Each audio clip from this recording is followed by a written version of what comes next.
International music icon Jeff Jones releases a new single with Roar titled Naked in a Church. Hello everyone and welcome to Beach Corner on Wasaga Beach TV. I'm Dianna Chicky. American-born Canadian musician Jeff Jones, known affectionately in the music industry as Jonesy, was a member of Ocean, where he recorded the platinum hit Put Your Hand in the Hand. In the summer of 1968, 15-year-old Jeff performed with Alex Lifeson and John Rutsey in the first incarnation of Rush as the primary singer and bassist. Over the years, Jeff had the pleasure of performing with some incredible artists such as Burton, Cummings and the Carpet Frogs, to Tom Cochrane and Red Rider, to Randy Bachman, to Ronnie Hawkins, to name a few. On June the 11th, Jeff released a single with Roar titled Naked in the Church, returning to his gospel roots. He is scheduled to go on tour with Burton Cummings and later in December with Tom Cochrane and Red Rider. I had the pleasure of welcoming international music icon Jeff Jones in Wasaga Beach, who took time out of his busy schedule to do this interview. Joining me is vocalist, writer, producer, arranger, and bassist extraordinaire, Mr. Jeff Jones. Great to meet you and welcome to Wasaga Beach. Hi, thank you, Diana. So is this your first time in Wasaga Beach? No, not my first, hopefully not my last, but I've played here quite a few times in the olden days, and I also occasionally slip up here to go dip my feet in Georgian Bay. Great. So in the music business, you're known as Jonesy. How did this name come together? Well, I guess a lot of people whose last name is Jones end up being called that. It just a lot of guys that we're like a team when we're out with our boys, and so when they're calling someone instead of "Hey Jeff," it's like, "Come on, Jonesy." You know, it's a team spirit thing. So I understand you performed with Alex Lifeson and John Rutsey, I hope I pronounced his name right, in the first incarnation of Rush in 1968 as a singer and bass player at the tender age of 15. How did you enjoy the experience? Well, you know, people ask me a bit about it now. It was a lot of years where people didn't really know. We never made a big deal about it because we were in high school. And it was before writing or recording our own material, and but it was fun. We played a few gigs like church basement type of, the rec center and stuff like that. And we would practice on Saturday afternoons at Alex's house, and his mom would make sandwiches and stuff for us. She was so nice. But yeah, and then it ended up that my traveling up to where Alex lived was far from where I lived, and this new guy moved in the area, and we said, well, you know, you should talk to Getty. He plays bass, and he lives nearby. And the rest is history. How cute is that? Yeah. So since then, you played with some of the greatest acts in modern music, such as Burton Cummings and the Carpet Frogs, to Tom Cochrane and Red Rider, to name a few. Looking back, what has been your greatest accomplishments? I don't know, because to me it doesn't feel like I've really done anything. Like I'm just kind of working. I look at it as doing the job of creating good music. So, but you know, we've had a few great moments. With Tom, we played at the Pyramids. We also opened for Bruce Springsteen a few years ago. That was kind of special. With Burton, there have been a few great moments. We played on the Olympic, the 2010 Olympics. They had a broadcast where we played at the end of a day, the medal presentation, and that was pretty big. But I mean, and the other thing is the recording of Hand in the Hand was a big deal, right? That song was, you know, worldwide and was big, but it was mixed for me because we weren't compensated properly. That's a gentle way of saying we got ripped off for every last nickel. Oh, dear. But we did see the world. We did develop friendships. We did learn how to play in front of large audiences. You learned so much. So that might be And that was my first time in a recording studio, and that might have been my biggest accomplishment. So who had the most influence on your music? I don't know. Back in the day, the formative days, I really listened to and played a lot of Hendrix, a lot of Cream, and a lot of Beatles. So not necessarily in that order. I think the Beatles were a big deal for a lot of us. And the songwriting, the melody, and harmonizing, all of that stuff we picked up from the Beatles music. So on June the 11th this year, you just released Naked in a Church with Roar. Tell us about this single, as I hear you returned to your gospel roots. Yeah, it's a really interesting story, because they came to me with the song originally and asked me if I would be interested in singing it, and I said, sure, and they said, well, while you're at it, you can change it. You can arrange it. You can, rewrite. So I ended up becoming a co-writer of the piece and doing an arrangement of it, and everything went so amazingly smooth. And it was just a sort of a thing where you didn't ask questions. It was just, it just seemed like the right thing to do. And once we started working on it, everyone put such great work into it. It was really easy, and one thing followed the other. Everyone did their best, and there was no one saying, oh, you didn't use my idea.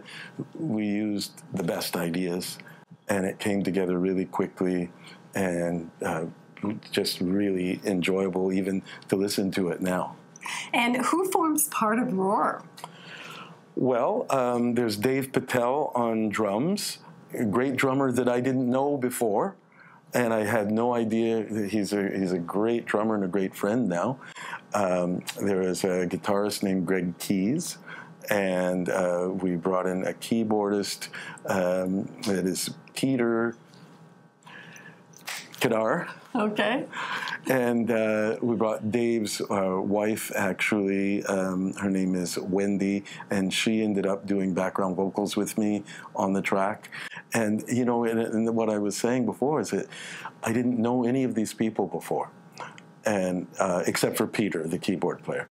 But when we started working together, it was like we had been together forever. So, Jeff, let's talk a little bit about Ocean, because I hear you were part of this band. Tell us a little bit about it. Well, I was still pretty young. It was 1970 when the song came out, and it was my first time going into a recording studio. Everyone else was older by about 7 years, roughly, and so I blindly followed them, and we had a multi-selling hit with our first song.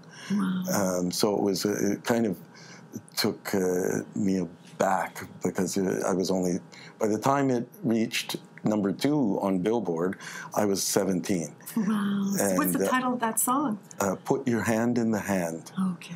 Written by Gene McClellan from Nova Scotia. Nice. Yeah. Nice.